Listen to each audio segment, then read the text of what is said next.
الاخيره اللي حصل فيها جدل كبير جدا جدا جدا من النقاد الرياضيين ومن الاعلام اللي حتى مش رياضي. وعايز اكلمكم ان ابراهيم نور الدين في مباريات نادي الزمالك بيبقى حاجه غريبه جدا، بيتحول من حكم المفروض انه يبقى محايد للاعب رقم 12 داخل في المستطيل الاخضر مع نادي الزمالك. بيبقى الرقم 12 مع نادي، يعني بيلعب مع نادي الزمالك واصبح الفريق 12 بيقابله 11. جدل كبير وعدم احتساب ضرب الجزاء ضرب الجزاء بضرب، يعني ضربه الجزاء دي كان ممكن يحصل اصابه كبيره جدا للاعب سموحه.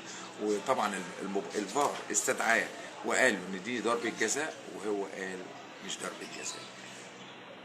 كان منتظر ايه من الاعلام؟ كان منتظر ايه من النقاد الرياضيين؟ كان منتظر ايه من الحكام اللي بيتكلموا على المباراه او بيحللوا التحكيم الخاص بمباراه سموحه والزمالك؟ كان منتظر ايه؟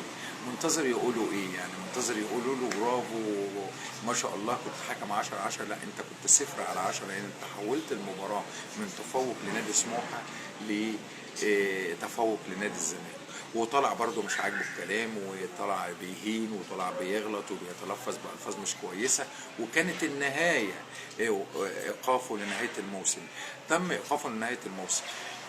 في حاجة غريبة جدا محمد شبانة قال له حب نفسك. حب نفسك يعني ما كنتش هتوصل لمرحلة ان انت تتوقف. حب نفسك لان اللي عايز ياخد مباراة لازم ياخدها بلعب، بعرق، بجهد، لكن ما ياخدهاش بحكم.